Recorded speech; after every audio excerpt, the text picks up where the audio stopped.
लोकसभेमध्ये भाजपला बिनशर्त पाठिंबा दिल्यानंतर विधानसभेत सत्तेत स्थान मिळेल अशी आशा मनसेला होती। पण एकही आमदार निवडून आला नसल्याने मनसेच्या सगळ्या मनसुब्यांना सुरुंग लागला। आता मनसे यापुढेही भाजपला साथ देणार की मनसेचं इंजिन वेगळ्या ट्रॅकवरून धावायला लागणार याची उत्सुकता होती। पण नव्याने पदभार स्वीकारल्यावर मुख्यमंत्री देवेंद्र फडणवीस यांनी राज ठाकरेंसमोर टाळीसाठी हात पुढे केलाय। निमित्त आहे आगामी महापालिका निवडणुकांचं। आता राज ठाकरेही टाळी देणार का हाच खरा प्रश्न आहे। पाहूया एक रिपोर्ट।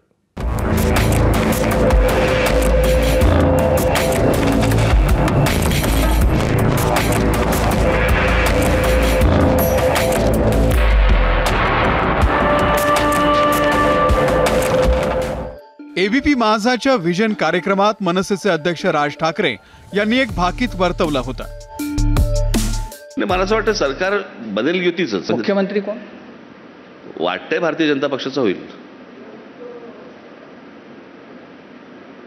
आमच्या साथीने। राज ठाकरेंच्या या भाकितामधला एक भाग खरा ठरला। राज्यात महायुतीची सत्ता आली, देवेंद्र फडणवीस मुख्यमंत्री सुद्धा बनले।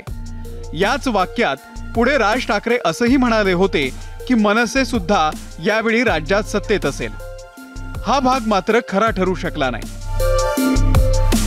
विधानसभा निवडणूक संपली असली तरी महानगरपालिका निवडणुका वेशीवरती येऊन ठेपलेल्या आहेत आणि मुख्यमंत्री देवेंद्र फडणवीसांनी राज ठाकरेंसमोर पुन्हा एकदा टाळीसाठी हात पुढे केलेला आहे। महानगरपालिकेच्या निवडणुकीमध्ये जिथे शक्य असेल तिथे आम्ही त्यांना सोबत घेऊ असे सूतोवाच फडणवीसांनी केले। इतका मोठ्या प्रवाहाच्या विरोधात ते लढले पण त्यांना मतं चांगले मिळालेत। आपण बघा त्यांच्या अनेक उमेदवारांनी अतिशय चांगले मतं घेतलेले आहेत आणि मला असं वाटतं की त्यांचे आणि आमचे विचार हे मोठ्या प्रमाणात मेळ खातात। त्यामुळे सरकारसोबत त्यांना ठेवण्यात आम्हाला निश्चितपणे रस आहे, आम्हाला आनंद आहे आणि महापालिकेच्या निवडणुकीमध्ये जिथे शक्य असेल तिथे आम्हाला सोबत येता आलं तर आम्ही प्रयत्न करू। याआधी देखील देवेंद्र फडणवीस आणि राज ठाकरे यांच्यातील सुसंवाद पाहायला मिळालेला आहे। देवेंद्र फडणवीस राज ठाकरे यांना अनेकदा भेटण्यासाठी शिवतीर्थावरती गेलेले आहेत। राज ठाकरेंनी आपण भाजपसोबत जास्त कम्फर्टेबल असल्याचं सांगून झालंय। मनसेच्या नेत्यांचं देवेंद्र फडणवीस यांनी मांडलेल्या मुद्द्यावर नेमकं मत काय हे जाणून घेण्यासाठी मनसेच्या नेत्यांशी संवाद साधला। मनसेच्या नेत्यांनी फडणवीसांच्या पुढाकाराचं स्वागत केलंय। आम्हाला तर आता या विधानसभेला उत्तम असं मतदान झालेलेच आहे। जय पराभव हा त्या निवडणुकांचा विषय असतो आणि नक्की सन्माननीय मुख्यमंत्री देवेंद्र फडणवीस जी आहेत त्यांच्या भूमिकेचं आम्ही स्वागत करू, परंतु सर्व निर्णय हे सन्माननीय राजसाहेब ठाकरेच घेतील आणि त्याच्यावरती जे काय भाष्य आहे ते सन्माननीय राजसाहेब ठाकरेच करतील। लोकसभेला राज ठाकरेंनी महायुतीला बिनशर्त पाठिंबा दिला होता। विधानसभेला राज महायुतीमध्ये सामील होणार असंच वातावरण होतं। मात्र मनसेनं स्वबळाची चाचपणी केली, त्याचा मनसेला काहीही फायदा झाला नाही। निकालानंतर काही मनसे नेत्यांनी भाजपवरती आगपाखड सुद्धा केलेली होती। महाराष्ट्रभर ज्या सगळ्या गोष्टी घडतायत किंवा ईव्हीएम बद्दल जी बोंबाबोंब चालू आहे, जे आमच्या पक्षाने यांनी माननीय राजसाहेबांनी 2018 सालीच चालू केलेली त्याबद्दल मोहीम, परंतु हा जो एकंदरीत गोंधळ चालला आहे किंवा जो आवाज उठवला जाते त्याच्या अनुषंगाने बऱ्याचशा गोष्टी पण चालू आहेत इथे। म्हणजे मुख्यमंत्र्यांना ताप काय आला, दरेगावात जाऊन काय बसले, शेवटी यांना जे बीजेपी सांगेल तेच करायचे, परंतु ह्या गोष्टींवरनं कुठेतरी लक्ष हटवण्यासाठी पण ही काय कामं चालू आहेत असाही संशय येतोय।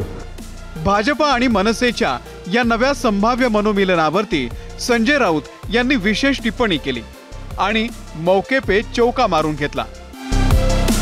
राज ठाकरे यांना खेळवलं जाते। राज ठाकरे भाजपच्या हातातले खेळणं झालं हे आता स्पष्ट दिसतंय। देवेंद्र फडणवीस ठरवत आहेत त्यांनी काय करायचं हे। एका बाजूला महाराष्ट्रामध्ये मुंबईमध्ये मराठी बोलायचं नाही, गुजराती मारवाडीमध्येच बोला असा भाजपचा आग्रह आहे आणि त्या भाजपचं नेतृत्व करणारे देवेंद्र फडणवीस हे राज ठाकरेंनी काय भूमिका घ्यावी हे पत्ते पिस्तत बसले असतील तर त्या संदर्भातली भूमिका आहे ही राज ठाकरे यांनी जाहीर केली पाहिजे। आम्ही काय बोलणार।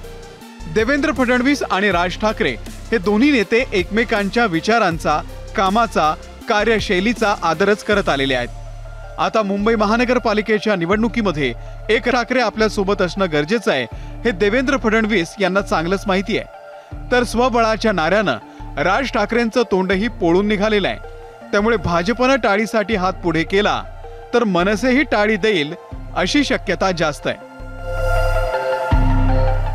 लोकसभेला महाराष्ट्र नवनिर्माण सेना या पक्षाने महायुतीला बिनशर्त पाठिंबा दिला। यावेळेस मनसेला विधान परिषदेची ऑफर सुद्धा महायुतीकडून देण्यात आली होती अशी माहिती होती। आता देवेंद्र फडणवीस यांनी दिलेल्या मुलाखतीत पुन्हा एकदा मनसेला महानगरपालिकेच्या वेळेस विचार करू सोबत घेण्याचं असं मत जे ते मांडलेलं आहे। त्यांनी म्हटलंय की महानगरपालिकेच्या निवडणुकीत काही जागा मनसेला आम्ही देऊ। त्यामुळे चर्चा पुन्हा सुरू झाल्यात की महायुती आणि भाजपसोबत मनसे जाणार का। यात सगळ्यात महत्त्वाची बाब म्हणजे की याआधी महाराष्ट्र नवनिर्माण सेने या पक्षाची बैठक झाली त्यावेळेस पदाधिकारी आणि नेत्यांनी राज ठाकरे यांच्यासमोर भूमिका मांडली होती की आपण निवडणुका ह्या महायुतीसोबत लढवायला हव्यात। त्यामुळे आता आगामी काळातल्या महानगरपालिकेच्या निवडणुकीत मनसे आणि भाजप महायुती एकत्र पाहायला मिळणार। व्हिडिओ जर्नलिस्ट अनिल संगारेसह मी अजय माने, एबीपी माझा, मुंबई। एबीपी माझा, उघडा डोळे बघा नीट।